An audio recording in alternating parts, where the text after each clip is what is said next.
తాకట్టులో ఉన్న బంగారాన్ని విడిపించి ఆ రోజు ఆన్లైన్ రేటుకే మేము కొంటాం. Sharma gold company. నమస్తే, వెల్కమ్ టు సుమన్ టీవీ. నేను మీ యామ్ని.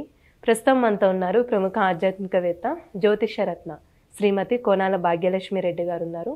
అమ్మతో మాట్లాడి మనకున్న సందేహాలను అడిగి తెలుసుకుందాం. నమస్తే అమ్మ. నమస్తే అమ్మా. అమ్మ, మనకి ఈ నెలలో తొలి ఏకాదశి రాబోతుంది కాబట్టి దాని ప్రాముఖ్యత తెలియచేయండి. ఆ రోజు విష్ణుమూర్తిని ఏ విధంగా ఆరాధిస్తే మంచిదంటారు?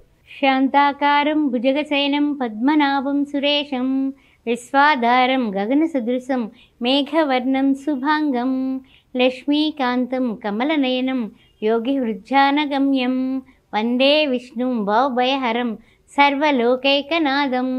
ఓం శ్రీ మహావిష్ణువే నమః. ఎప్పుడు కూడా మీరు ఒకటే గుర్తుపెట్టుకోండమ్మా, ఇప్పుడు కూడా లక్ష్మీ నారాయణులు ఇద్దరు కూడా ఒకటే. లక్ష్మీదేవి విష్ణువు యొక్క హృదయంలో నివాసం ఏర్పరచుకొని ఉంటుంది కాబట్టి సదా లక్ష్మీనారాయణను కలిసే పూజించాలి. తొలి ఏకాదశి నాడు చాలామంది విష్ణుమూర్తిని మాత్రమే అని అనుకుంటూ ఉంటారు. ఆయన అవి శయనిస్తాడని, ఆ తర్వాత ఈ 4 నెలలు కూడా తొలి ఏకాదశి నుంచి దక్షిణాయన పుణ్యకాలం స్టార్ట్ అయిపోతుంది కాబట్టి పండగలు కూడా మొత్తం పూజలు, ముఖ్యంగా ఆధ్యాత్మిక సాధనకు ఎక్సలెంట్ అయినటువంటి కాలం తొలి ఏకాదశి. అంటే తొలి అంటే ఆది, అనాదిగా సనాతనంగా తొలి ఏకాదశి నుంచి కొన్నాళ్ళ క్రితం అయితే ఈ యొక్క ఇంగ్లీషు క్యాలెండర్ లేనప్పుడు అసలు అక్కడి నుంచే పండుగలు ఏమిటి అన్నీ కూడా ప్రారంభమయ్యేవట. ఉగాది ఇవన్నీ కూడా తర్వాత ముందు ఈ తొలి ఏకాదశి నుంచి లెక్కలు వేసుకునేవాళ్ళట.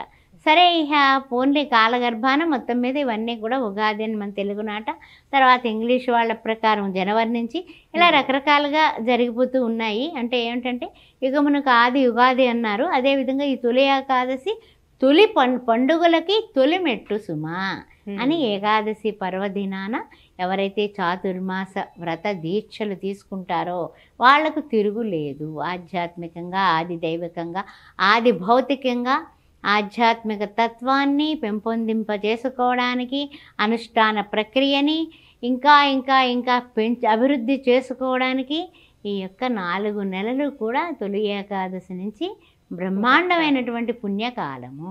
నారాయణుడు అంతటి వాడే ఆయన యోగ నిద్రలోకి పెడతాడు, మళ్ళీ కార్తీక మాసంలో ఏకాదశికి లేస్తాడు అన్నది మనందరికీ తెలుసు. అలాంటి తొలి ఏకాదశి రోజున లక్ష్మీనారాయణని చక్కగా పెట్టుకొని పూజించండి.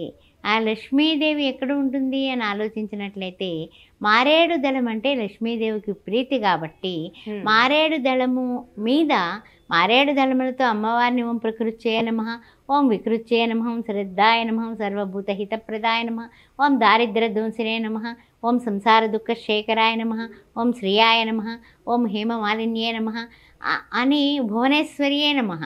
ఇలాగ మనము అష్టలక్ష్ములుగా మనం పూజ చేసుకుంటూ రకరకాలుగా మనం పువ్వులతోటి పూజించవచ్చు. సుగంధభరితమైనటువంటి పూలంటే శ్రీ మహావిష్ణువుకి చాలా ఇష్టం.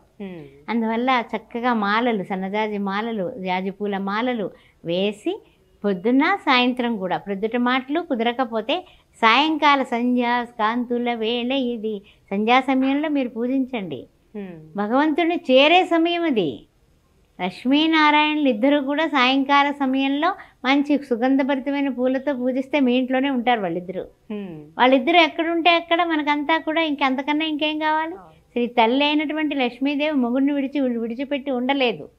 అందువల్ల ఆవిడ ఉంటుంది కాబట్టి తులాకాదశి రోజున సాయంకాల పూజ కూడా మస్ట్ అండ్ చుట్టూ. అలానే ఆ రోజు ప్రత్యేకమైన నైవేద్యం కూడా పెడతారు కదమ్మా, పేలపిండి నైవేద్యంగా పెడుతూ ఉంటారమ్మా. ఈ పేలపిండికి ఏంటంటే పితృదేవతలు అంతే కదా. అప్పుడు మనము నిజంగా చెప్పాలంటే కనుక ఒకే నక్షత్రంలో, ఒకే పాదంలో, ఒకే తల్లిదండ్రులకి బిడ్డ పుట్టాడు. అదే నక్షత్రంలో వేరే తల్లిదండ్రులకు బిడ్డ పుట్టాడు.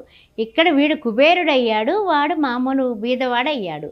ఎందువలన అంటే మనం చేసుకున్నటువంటి పూర్వ పుణ్యాల బట్టి ఒక భార్యాభర్తలిద్దరూ కూడా పెళ్లి చేసుకొని వాళ్ళిద్దరూ సంసార సౌఖ్యం అనుభవించి పిల్లల్ని కనడానికి ముందు పురుషుడి 9 నెలల ముందు భాగంలో పురుషుడి కడుపులో ఆ యొక్క ఏమిటైతే ధాతువు అన్నధాతువు ద్వారా వీర్య కణంగా తయారయ్యి అది స్త్రీ గర్భంలో ప్రవేశించి అండ రూపంలో ఉన్నటువంటి దాన్ని ఈ అండము ఈ వీర్యము రెండు కూడా కణాలన్నీ కలిస్తే అప్పుడు ఏమవుతుంది, అండం వల్ల పిండం అవుతుంది. అంత పిండం కలగాలి అంటే వీడు యోగవంతుడయ్యాడు, వీడు పేదవాడయ్యాడు. అంటే పేరెంట్స్ ఆ తల్లిదండ్రులకు పుట్టాలని నీకు రాసి పెట్టుంది, ఈ తల్లిదండ్రులకు పుట్టాలని నీకు రాసి పెట్టుంది. అందువలన ఇదంతా జ్యోతిష్య శాస్త్ర రీత్యా చూసినా, సైన్స్ రీత్యా చూసినా కూడా అదృష్టమంతా కూడా స్త్రీ పురుషుల యొక్క వ్యవస్థ అంతా కూడా ఈ యొక్క తొలి ఏకాదశి నాడు లక్ష్మీనారాయణని ఎవరైతే పూజిస్తారో వాళ్ళకి సత్సంతాన భాగ్యం కలుగుతుంది. చక్కని సంతానం, వాళ్ళకి లేమి అనేది ఉండదు. చూడు అదిగో వాళ్ళ ఇంట్లో పిల్లాడు పుట్టాడు, అప్పటి నుంచి వాళ్ళు కోట్లకు పడుగులెత్తారంటూ ఉంటారు కదా. ఇవన్నీ కూడా అమ్మ ఆధ్యాత్మిక సాధన ఉన్నటువంటి భార్యాభర్తలకి తప్పనిసరిగా కోట్లకి పడగలెత్తేటటువంటి వైనం కలిగినటువంటి మహర్జాతకులు పిల్లలుగా పుట్టడానికి కూడా ఈ తుల ఏకాదశి ఒక నాంది పలుకుతోంది. అంటే ఆ రోజు ప్రత్యేకంగా ఏమైనా మంత్రం అంటూ ఉందమ్మా? ఏం లేదమ్మా. ఓం శ్రీ మహాలక్ష్మీ చ విద్మహే విష్ణు పత్ని చ ధీమహి తన్నో లక్ష్మి ప్రచోదయాత్తు అని శ్రీ మహాలక్ష్మీదేవిని గాయత్రి మంత్రంతో చేసుకోవడం. ఓం లేకపోతే కనుక ఇంకా సులభంగా చెప్పుకోవాలంటే యా దేవి సర్వభూతేషు లక్ష్మీ రూపేణ సంస్థిత నమస్తత్వే నమస్తత్వే నమస్తత్వే నమో నమ. లేదండి మంత్రాలేమి రావండి నాకు, శ్రీరామ జయరామ జయ జయ రామ అనుకున్నావు అనుకో, అదే అనుకో, ఏం పర్వాలేదు. శ్రీరామ జయం, సీతారాం సీతారాం సీతారాం సీతారాం అనుకుంటే ఆ లక్ష్మీదేవి ఉంది, అక్కడ మహావిష్ణువు ఉన్నాడు. లేదు ఓం నమో వెంకటేశాయ అనే దాంట్లో కూడా ఓం నమో వెంకటేశాయ, ఓం నమో వెంకటేశాయ అని శ్రీ మహాలక్ష్మి స్వరూపమైనటువంటి వ్యూహలక్ష్మి ఆయన హృదయ స్థానంలో ఉంది కాబట్టి ఓం నమో వెంకటేశాయ అన్న, గోవింద గోవింద అన్నా కూడా ఈ ఏకాదశి పూట, ఈ తొలి ఏకాదశి పూట నారాయణుని ఎవరైతే కీర్తిస్తారో, రామ అనే శబ్దంలో ఉన్నటువంటి 2 అక్షరాలు కూడా అంత గొప్పవి. అష్టాక్షరిలో ఉన్నటువంటి రకారం తీసుకొని, పంచాక్షరిలో ఉన్నటువంటి మకారం తీసుకొని, అంటే శివకేశవులిద్దరికీ భేదం లేదని ఈ తొలి ఏకాదశి నాడు రామనామ శబ్దాన్ని మీరు రాసినా కూడా, శ్రీరామ శ్రీరామ అని రాయడం మొదలుపెట్టినా కూడా ఈ 4 నెలలు కూడా చాలా మంచి ఫలితం వస్తుంది. ఈ రోజున ఆధ్యాత్మిక గ్రంథాలు విష్ణు సహస్రం, లలితా సహస్రం, పుస్తకాలు, లక్ష్మీ అష్టోత్తరం ఇలాంటివి పంచినా, హనుమాన్ చాలీసాలు పంచినా మీకు చాలా ఆధ్యాత్మికమైనటువంటి అభివృద్ధి, జ్ఞానాభివృద్ధి, మీ యొక్క ఇచ్ఛాశక్తి, జ్ఞానశక్తి, క్రియాశక్తి స్వరూపమైనటువంటి అమ్మవారు లక్ష్మీ కటాక్షం కలిగిస్తుంది. చాలా చక్కగా తెలియజేశారమ్మా, ధన్యవాదాలు. శ్రీమాత్రే నమః.